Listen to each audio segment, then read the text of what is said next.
Hi guys, I'm Becky from Book Bite Reviews and welcome to my 2018 in review video.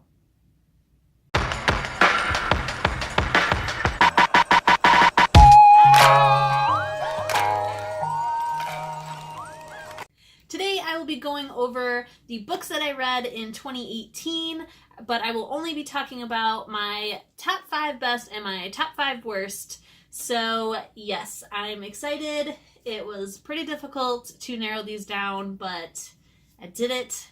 Here we are. I'm also going to be telling you my 10 New Year's resolutions for 2019. They're all book related, and I'm hoping that next year for my year in review, we can go over my resolutions and see how many of them I actually accomplished. I feel that they are all super doable, so I'm hoping that I can get them all done. So we shall see. First, let's start off with my Goodreads challenge. So I did complete my Goodreads challenge. I actually read 62 books out of my goal of 60, so I surpassed it. But I did read a lot of graphic novels and short stories in order to complete it. So I wanted to go a little bit over just so I could justify it to myself that I actually did complete it and that I wasn't cheating, because I am still on the fence about whether or not to count graphic novels or novellas and short stories for my Goodreads challenge. Yes, I did go a little bit over just to feel better. In addition to completing my Goodreads challenge, Goodreads also told me that I read over 16,000 pages and that my average rating for books was a 3.9, which is really, really good. That means I read a lot of good books this year, and I always try to be fair and honest with my reviews. I never try to sugarcoat them or bump them up. If you watched my previous video, you would have saw that I'm probably going to be giving The Darkest Star by Jennifer Armentrout a 4-star review, which Jennifer Armentrout is my favorite author. The Lux series is my favorite series. It's the first book in the Lux series, even though it's technically a spinoff, but it's the first book in this world where I've given it less than 5 stars. And so that must tell you that I'm being super true when it comes to my ratings, because why would I do that? It hurts, but I have to be fair. I have to.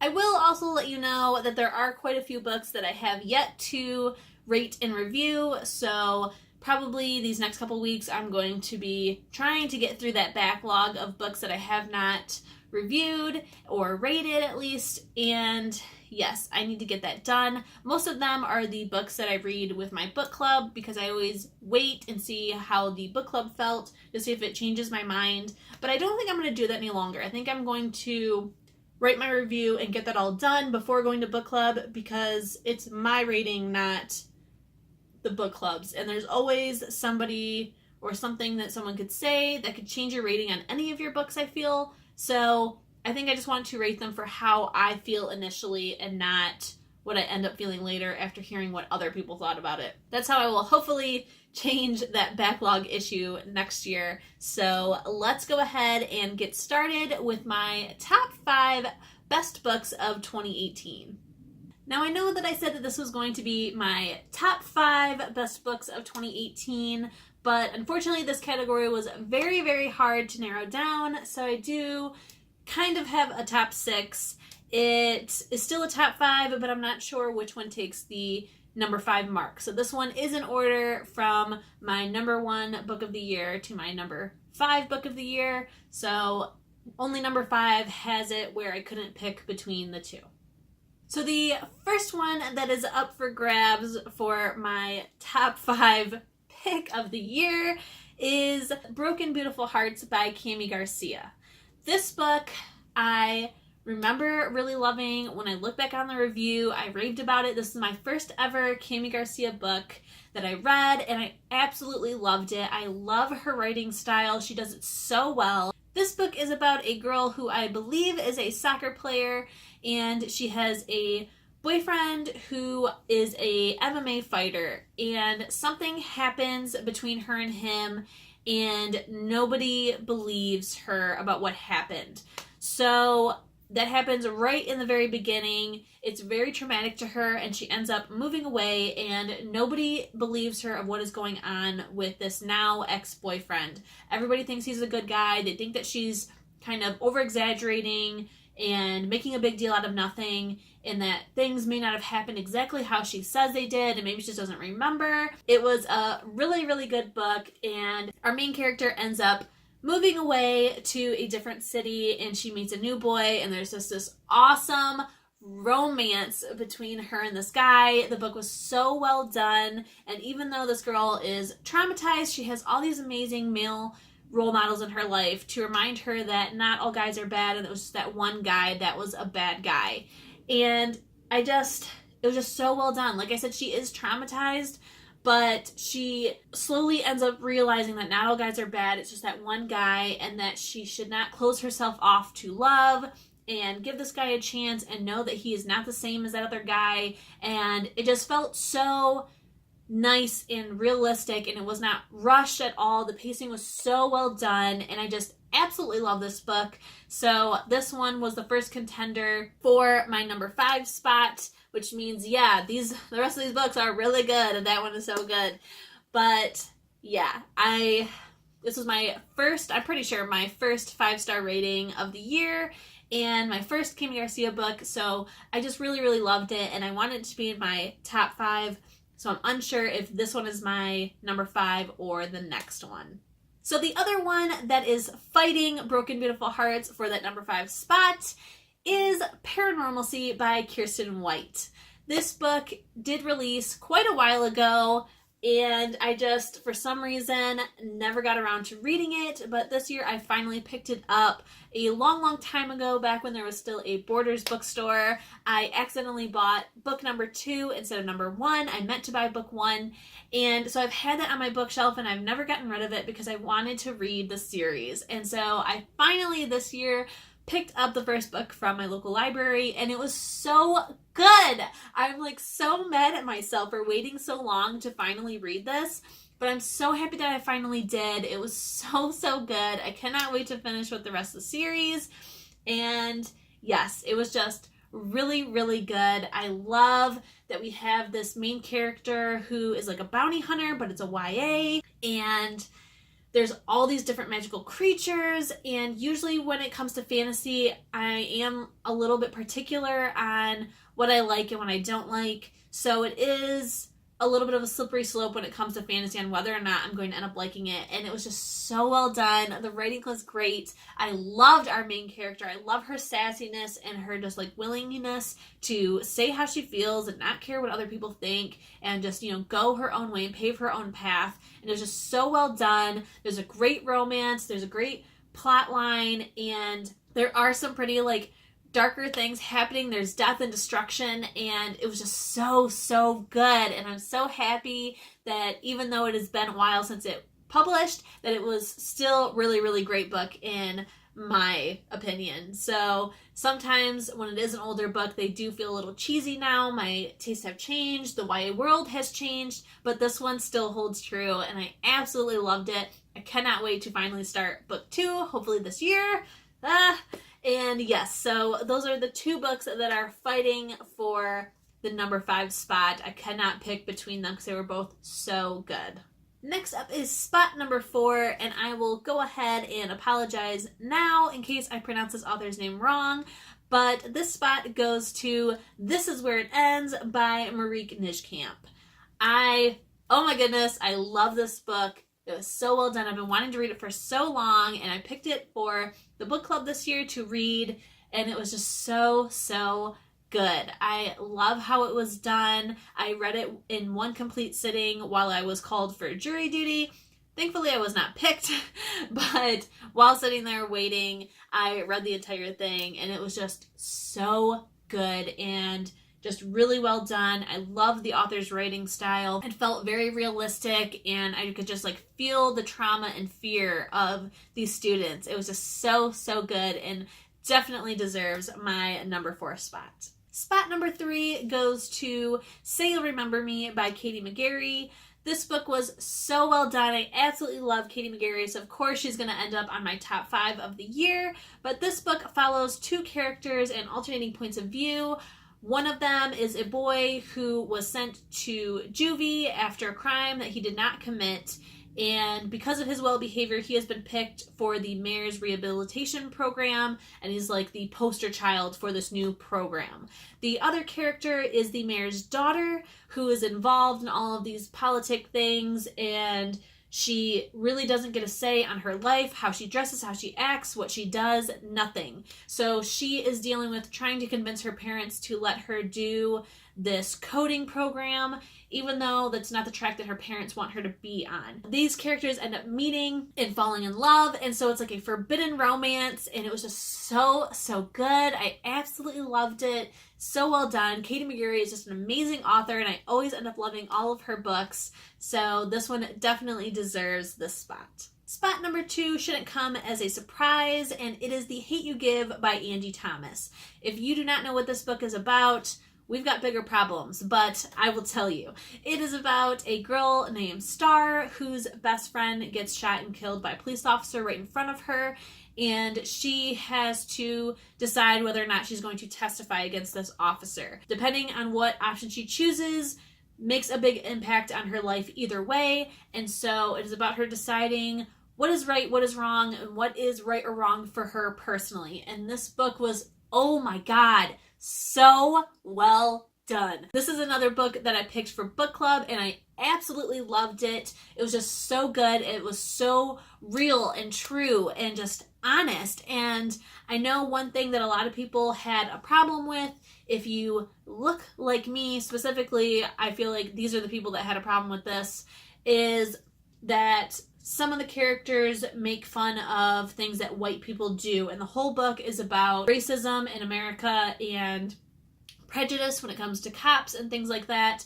And so a lot of people had a problem with Star or her friends or relatives making some comments about white people or having a problem with her dating a white boy, and I didn't. I mean, I think if you would have stripped all those things out of it and made it super, where like Star and her family are super not racist and super not prejudiced, and we would never do that, it wouldn't be real. Because when it comes to especially prejudice, most of the time it's not a conscious thing that you're trying to do. I mean, most people, if they say something that is racist and you call them out on it, they're like, I'm not racist. I didn't mean it like that. That's not what I was trying to say. And it's this unfortunate thing that has been programmed into our brain from years and years of racism that we don't even know that we're doing. And I feel if they would have stripped that from Star and her family, it would be so not real, because everybody has bias. Everybody has these opinions, whether they want to have them or not. And so it was just so real and authentic, and I absolutely loved it. And it was one thing that I saw on lots of Goodreads reviews, and that a couple people mentioned in my book club as well, that they had a problem with it because of this. And that was like one of the things that I absolutely loved about it, is that nobody is perfect, but we all need to work together, and it's up to all of us together to change this world and change the views of people and change our thinking. And it's just so powerful and amazing, and I just absolutely love this book. And the last thing that I will say about it is, you heard all those amazing things I said, and I just absolutely hated that movie. Oh my goodness, if you read this book and you liked that movie, I don't know how you possibly could, because I just sat in that theater just mad the whole time. I honestly think that movie was just hot garbage. It was so bad. It just kind of like very thinly told the story. It cut out characters. It changed characters. It kind of made it more of this like mainstream and beefing up people's opinions of the Black Lives Matter movement, the wrong opinions of the Black Lives Matter movement. And it just, it was so bad. Like, this book is so powerful and uplifting and makes you want to fight for change. And that movie just like, I felt like it did like the exact opposite for me. And I know that my best friend went with me, and she watched the movie before reading the book. So we watched it together. She hadn't read the book, I had. And she walked out of the theater and was like, oh my God, that movie was really good. I'm so excited to read the book now. And I was like, what is wrong with you? And after she read the book, which she read it in like one sitting, she was like, yeah, that movie was really bad. Oh my God. Like, I don't want to go on a tangent about it, even though I already have. But This book is amazing. It definitely wins my number 2 spot of the year, but man, was that movie bad. That's all I'll say. Book's great. Read the book. Don't watch the movie. It's not even worth it. Not even worth it. In the very last spot in my top 5 books, the best book of the year, in my opinion, that I read was Lies You Never Told Me by Jennifer Donaldson. This book was so good. There was a giant plot twist. I saw the ending coming, but then I didn't, and then it happened, and just, oh my god, it was just amazing. If you watched my December TBR, I talked about why I picked up this book. So if you want to know the reason how it got into my hands, go ahead and check that video out. This is the first book that I talk about, I believe, in the video, so it's right there up front. I will also link the video down below.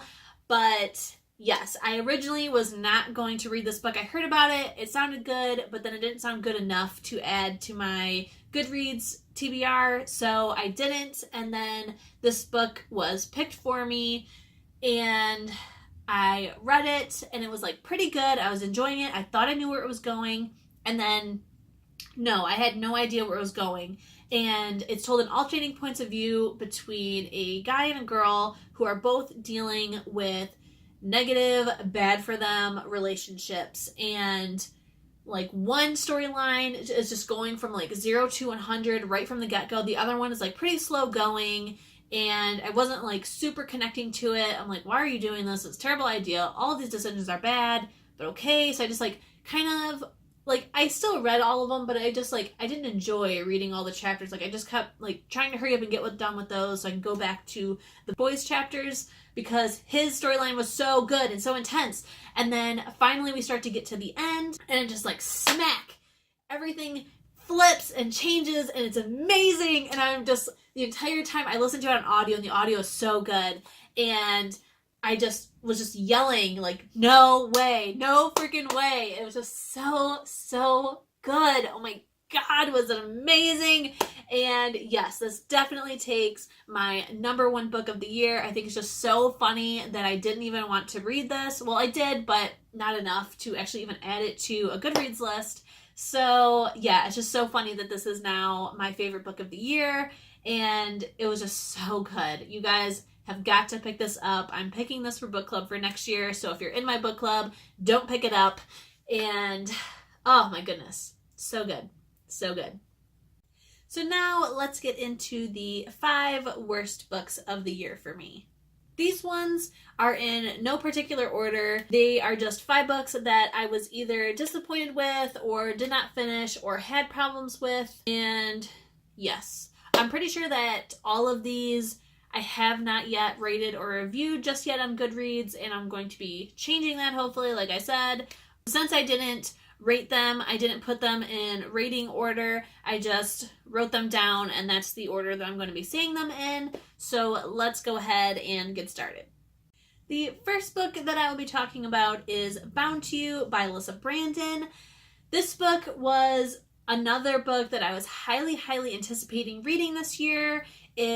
The cover alone gave me Twilight vibes, which you know that I love Twilight so very much. So the cover alone gave me those vibes, and I really wanted to read it. The premise really kind of excited me, and I wanted to get my hands on it, and I was so happy when I finally did. And I read it, I believe, all in one sitting. I did end up giving it 4 stars, but the reason that this is on my worst books of the year is because this book was just such a disappointment. It did not live up to the hype that I created in my head, so I did pick this one for one of the worst books of the year. So this book is about werewolves. Our main character is a teen girl who's a werewolf, and everybody has a soulmate that they are automatically bound to, kind of like how Jacob imprinted on, unfortunately, Bella and Edward's daughter, but kind of like that. So there's this automatic person that once you meet them, you automatically know that that is your soulmate. And our main character, I believe, is 18, or she's turning 18, and she still has yet to find her soulmate. She has been desperately wanting to find him, and she has this idea in her head about how they're going to live this amazing life, and he's going to be this super sweet guy who takes care of her and cares about her. And her dad throws a party and invites like all the bachelors in the area to see if she will finally find her soulmate. And fortunately, she does find him, but this is not the guy that she originally had in her head. This guy is not sweet, not nice, and does not care about her. He has not wanted to find his soulmate. He has been regretting it and hoping that he doesn't find them because he was burned in the past by an ex. So he is just not about love, wants nothing to do with it. But unfortunately for a main character, but not really, they meet and they kind of like automatically have feelings for each other. There's just this pull to want to protect and be near one another, but they both like cannot stand each other. And yeah, it sounds like a really great premise. I was very, very excited about it, but how it ended up going was like I really, really enjoyed it. And by the end, like, it was really good in the beginning, and I thought I was going to go somewhere, and then the middle, it kind of like, and then by the end, it like got exciting again, but it still didn't just like, yes, that was amazing, and what I was living for. So I did put this on my worst books of the year. This definitely isn't the worst book. I did give it 4 stars, but I was just really hoping for like this amazing romance that was just like full of passion, and that, you know, in the end, he would end up falling for her and being totally in love with her. And it kind of like, they end up just like liking each other and like starting their romance by the end. So I'm hoping that this does become a series, because I'll definitely be picking up the next one and hoping that that one gets better. But yeah, this was just a pretty big disappointment read for me. The next one definitely deserves to be in my worst books of the year, and that is Camp So-and-So by Mary McCoy. This book, my goodness. This is another book that I picked for book club. It's a book that I picked for October, and last year I had a problem with the book I picked for October, so I feel like October is just my cursed month for book club. So yes, this book was not good at all. I hated it. This book is about a summer camp that sends out letters to all of these girls and invites them to come to the camp for the summer. But if these girls would have looked into the camp when they first got the letters, they would have known that a camp didn't exist right then, and that this may not be something that they would want to go to. So it sounded like a pretty creepy, campy book, and I thought it would be perfect. But what it ended up turning out is that it follows each of the cabins. So there's 5 cabins total full of girls. So it follows all of these characters, and it's told in acts as if it was a play, and it was just so badly done, and the entire book club agreed with me that this was just not a good book. The way that it was done, it was just super confusing, and there's just so much going on, and some of the plot lines just like didn't make sense, and it felt like sometimes the author like over-explained, and then other times she was just like way too vague, and it was just so bad. And what ends up happening at the ending is pretty well done, but at the same time, not really. Like, it's all just, like, pretty cheesy, and just, like, I feel like the author went into it, like, she had this great idea, and then she started to write it, and then didn't know where she wanted to go with it, so then she stopped, and then people, like, pushed her to finish it, and so when she finally did, she just, like, wrote this down and turned it in, and the publishers were like, yeah, maybe somebody will like this, and so they made it. And that's just how I feel, especially with the author's acknowledgments at the end. She kind of says something like that, like, this book never would have happened if these people didn't push me, thank you so much, yada yada. So it just felt like this wasn't all the way thought through, and it was just not well done. The ending like kind of made sense, but it was just like pretty cheesy and just like tied up really nicely, and I just did not like it. And I kind of wish that they would have put the last chapter at the beginning and then went through at least, because then I think I would have liked it a lot more. I would have at least given it 4 stars. Well, maybe not 4, but I probably would have given it 3. I'm giving this book 2 stars. It was just not very good. It was like interesting, but then like not really.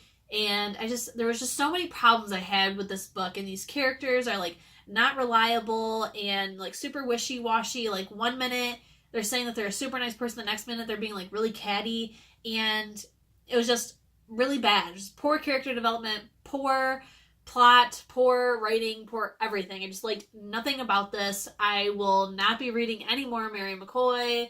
And yes, I'm hoping that this upcoming October that I picked a good book for book club, because otherwise we might be skipping October, or I just stop picking books that I think are going to be creepy because they end up just being really, really bad and cheesy.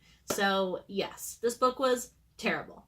Next, we have The Leaving by Tara Altebrando. This one was another very anticipated read for the year. I was very, very looking forward to this, and unfortunately, this one just kind of, what ends up happening, my expectations were very high, and what ended up happening in this book was like not what I thought was going to happen, and just kind of like let me down. So this is one that I have not yet rated or reviewed, and I think I'm going to give it either 3 or 4 stars. I did enjoy it, but it just wasn't the book that I was expecting, so it's probably going to be the 3-star rating instead, because I was just so hyped up and excited to read this book, and it's just not what ended up happening. So yes, it was a pretty big disappointment. This book is about 6 kindergartners who 11 years ago were taken and never seen or heard from again. Today, 5 of them have shown up. Now they are, I believe, like 16 or 17 years old at this point, and 5 have shown up. They have no idea where they have been, and they have no idea where the 6th person is or what happened to them. So the book follows them trying to figure out what happened and where they've been and where this other person is. And so I was really looking forward to this book. It sounded like it was just really dark, good book, and I've read other books about kidnappings before, and I absolutely loved them and devoured them. But this one was like, it was like really good at the beginning, and then it kind of took a turn for something else. Like at one point, I was convinced that maybe these kids were taken by aliens, and I was like, seriously, if this book ends up being about aliens taking them, I'm going to be so mad. Which luckily that's not what ends up happening, but what ends up really happening is still kind of like a pretty big disappointment. So this book, it was really good. I was really, really anticipating it, but it just really let me down. So this was another one that was pretty easy to pick for my worst books of the year, even though I'm probably going to end up giving it 3 stars. The disappointment factor just really kills me. And looking back, I did read a lot of good books. I read a lot of 5 and 4-star books. So it was pretty hard to pick out what the worst ones were, but this one kind of just stuck out just because I was just so disappointed when I read it. So this wasn't like a terrible book that I would not recommend you read. I just wouldn't go into it with like the highest of expectations because it will let you down like it did me. Next up is Salt and Venom by Amy McNulty. This one is a sequel to her first book in the series, which is Fangs and Fins, and that one I devoured. I absolutely loved the first book. I gave it 5 stars. I was so excited to get my hands on this next one and read and review it. But unfortunately, this one was so bad. I ended up DNFing this book. That's how bad it was. It was just super cheesy. I didn't really like where it was going. There's this like fake romance that wasn't really romancy, and it was just really bad. And I could not stick through it to read it. The first one is told in alternating points of view between 2 girls who have now become stepsisters, and there are mermaids and vampires in the world, and they are giant foes of each other, and so there's this big thing where they're fighting against each other, and they have to pick a champion to fight for them. So the girls have to decide whose side they're on, and then they have to fight to the death with each other to decide who reigns supreme over the world, either the mermaids or the vampires. And like I said, I really enjoyed the first book. The second book, there are no alternating points of view. It is only told from the sister who picks the mermaid side, and that plotline I enjoyed more in the first book. I was on the mermaid side as well, and so I was kind of excited when I realized that it was only told from her point of view because I liked her story more. But it was just really bad and cheesy, and it was slow, and I could not force myself to get through it. And I have decided this year that I was going to only read books that I really wanted to, and I was going to DNF books if I wasn't getting into them. I wasn't going to force myself to read books anymore. So this one I had to DNF. It was just such a big, super giant disappointment. And yeah, I'm really, really sad because book one was so good. I loved it. I raved about it. I talked about it at work and told other people to read it. And then book two was just so bad. But yes, so this is definitely one of the worst books of the year. And the last book that I will be talking about, and I think probably is the number one worst book that I read this year, was What the Valley Knows by Heather Christie. And this book actually ended up winning a National Indie Award, and I don't know how, because it was so bad. I was sent this book for review, so maybe the copy I got was an earlier draft, or I don't know, but it was just so bad. I ended up DNFing this, but I had so many problems with this book. It is about a girl who moves to the small town, and she attracts the attention of the football hero, and she automatically starts making some enemies with the girls in her high school, specifically the cheerleaders. And her mom has this problem boss who is the one that sold her the house that they move into, and he's attracted to the mother, and yeah, that's basically like the premise. So the description also says that the football superhero guy, he has an alcohol problem, and one night he drinks and drives with our main character in the car. He gets into an accident. She is thrown from the car through the windshield, and she ends up in a coma. And when she finally wakes up, she has all these holes in her memory. She can't remember what exactly happened, and there is somebody in the valley that doesn't want her to remember everything that happened, not just about this accident, but other stuff that happens. I really can't talk about this book without kind of spoiling it in order to explain why this is the worst book that I read. So if you do want to read this book, then you might want to go ahead and skip ahead now. I will put on the screen where you can skip to if you would like to watch the next half of the video and not be spoiled about this book. So here's your warning, skip now. It was like kind of interesting in the beginning, but the pace of this book is so ridiculous and so fast paced. Nothing is explained. I had so many problems with all of the characters. I couldn't get to know anybody. I didn't care about anybody. And then everything is just like so super duper fast that I just... I had to stop reading it. It was just really bad. I stopped reading a little bit after she wakes up from the coma, I think, and I kind of wanted to like skip ahead and like see how they were going to end up dealing with it, but then I decided no, there's nothing more I want to read about this book. There were so many times where I wasn't even like reading. I was just like skimming the pages to try and get through to see if it gets any better, and it just didn't. It was so bad. This is definitely the worst book of the year. My biggest problem with this book, and why I kind of have to spoil it, is that this boss of the mom who's attracted to her, he ends up raping our main character, the woman that he's infatuated with's daughter. So he ends up raping her.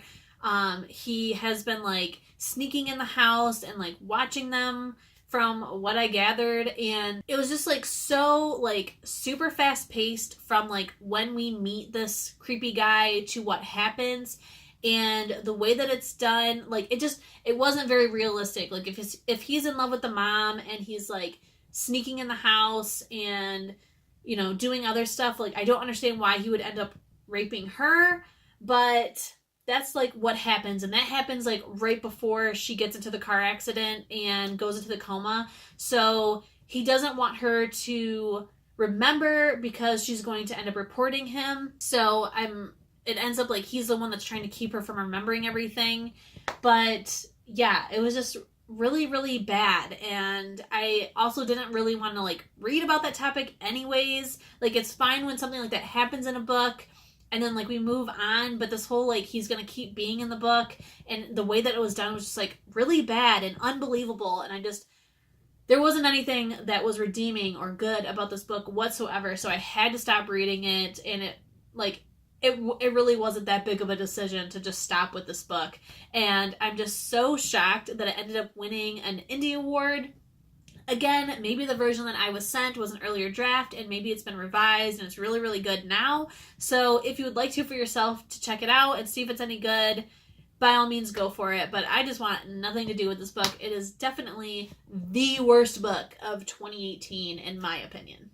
So those were the 5/6-ish best books and the 5 worst books that I read this year. I hope you guys enjoyed it. And now let's get into my 10 bookish resolutions for 2019.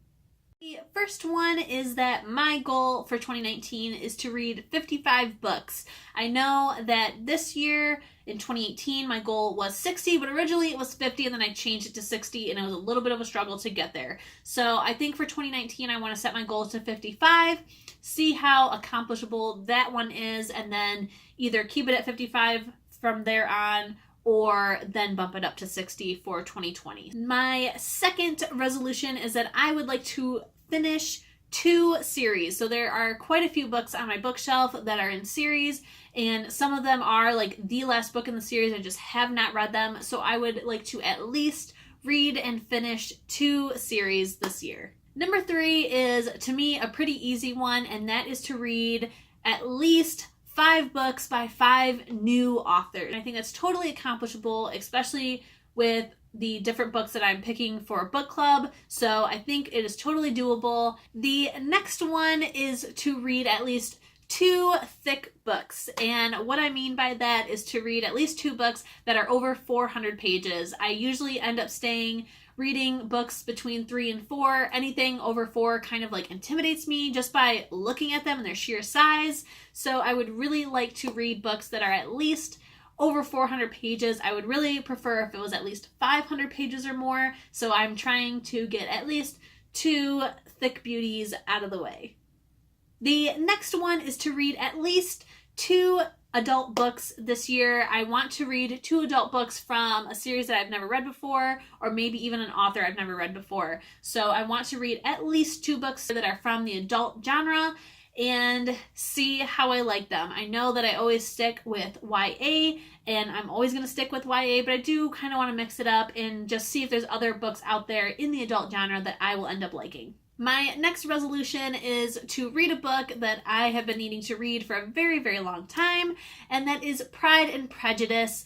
I have never read the book. I have read many, many YA retellings of Pride and Prejudice. I have watched the movies. It's one of my favorite movies of all time is Pride and Prejudice with Keira Knightley, and I just absolutely love it, but I've never read the original, so I would like to hopefully change that this year and read the original. I am not a classics fan. I never end up liking classics, but I figure since I have always enjoyed the story plot, I've enjoyed the movies, I've enjoyed all the retellings, that maybe this one I will actually enjoy. So I'm hoping to pick this one up and read it. I would really like to own it, and hopefully that kind of like forces me to end up like kind of liking it so that I can finish it.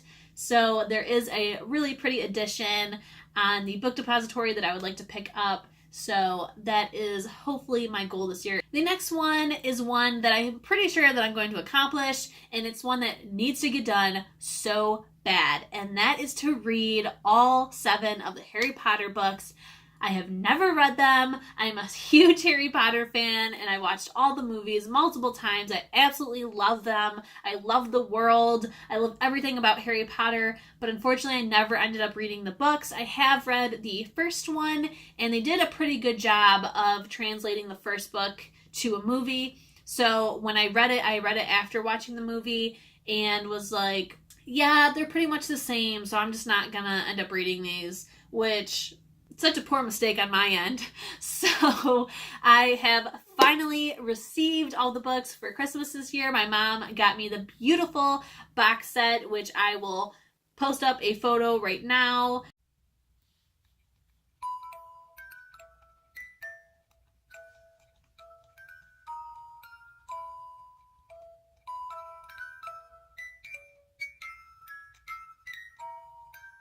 I absolutely love it. It's so, so pretty, and these editions of the covers are my favorite ones that they've done, so I'm very excited. I'm going to actually annotate these ones, kind of. I'm just going to tab and underline my favorite characters and my favorite quotes and things like that. I'm not going to write in like my opinions of anything, but I just want to underline and take note of my favorite passages within these books.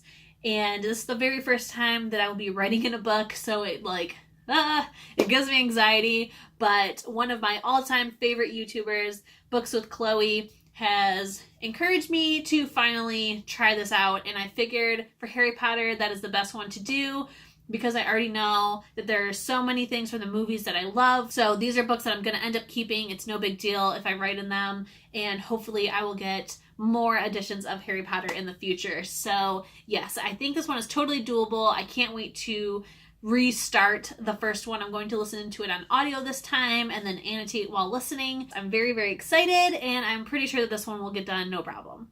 Next up is something that I've never really thought about doing, but seeing more and more people getting these and how they've been using them has really encouraged me to want to get one for my own. So I would really, really love to start a reading journal this year. And I am not a person who does well with like blank, make up your own stuff. I'm kind of a perfectionist, and I already know that'll take up way too much of my time just to create the journal, and then to actually use it, like, it's just not going to happen. So I did find 2 really good book journals on Etsy. I want one that's like already done and for me to just fill out. And so hopefully I'll be buying those and then figuring out which one I would like to use. And yes, I'm very excited, and I hope this is something that ends up helping me in the long run and something that I can stick with. Next up is another really easy one, and that is to read more from my shelves. I have so many books on my bookshelves that I have not ever read, and I need to do a better job of reading them. I kind of want to have a library of books that I have actually read and not one of beautiful covers that I will never end up reading. So that is my pretty much like number one goal this year, is to just get some more off of my shelves and make them read. So that one is pretty easy. It should be no problem, and hopefully I can get a pretty good chunk done. I actually need to count and see how many are on the shelf that I have not read versus read. I have wanted to do it, but then I don't, because I know it's just going to be so like earth-shattering, like, oh, I didn't know it was that many versus what is read. So we'll see. And my very last bookish resolution for this year is to read more for pleasure. I would like to dramatically reduce the amount of books that I accept for review from authors and publishers and tour companies, and just read more for what I want to read. I have this problem with review books where I get all this pressure that I have to read it, has to be done by this date. And if I'm not in the mood, I end up forcing myself to read them, and then I don't end up liking them very much. And I just want to stop that. I don't want my reading experience to be negative or forceful. So I've decided that from now on, I'm not going to accept any more books for review unless it's something that I really, really want to read and something that sounds like it's going to be amazing. I'm going to dramatically cut those out and read more that is on my bookshelf, get more from the library, purchase more that are just ones that I want to read in this moment, and stop putting so much pressure on what needs to get done, what needs to get read, and just enjoy my reading experience. And I cannot wait. I think this year is going to be my best reading year because it's going to be so fun, and I'm just going to read what I want to read. So I'm very, very excited for that one especially. All right, so those are all 10 of my bookish resolutions for 2019. I think they're all super accomplishable and super fun, and they just make me feel good. I didn't want to make any resolutions that were going to be a struggle to keep. I like to actually accomplish my resolutions. So we shall see. I will definitely do a 2019 wrap up, and we will talk about whether or not I accomplish these. I hope that I do. These are all like things that kind of like need to get done anyways. I need to read more books on my shelf. I need to read for pleasure. I need to read Harry Potter. I hope that all of these can get done, and it was really fun to think of them and see what fun way I can get more reading done and get more reading done that I want to actually read. So I hope you guys enjoyed these resolutions and they give you some ideas to make your own. All right, guys, that is everything that I have for you. Today, while I'm recording this, it is currently New Year's Eve, so I need to go and get ready for tonight. We are going to our friend's house and having pizza and fun, and I cannot wait. And yes, I hope you guys had a pretty good 2018. My 2018 was all right, but I'm hoping that we have an amazing 2019. So happy new year to you guys. It will be 2019 when this video is posted. I hope you guys had an awesome New Year's Eve. I hope you're having a great start to 2019, and I cannot wait to make more videos for you guys and do more with you. So I will see you guys later. Thank you guys so very much for checking out this video, and I will see you in the next one. See ya.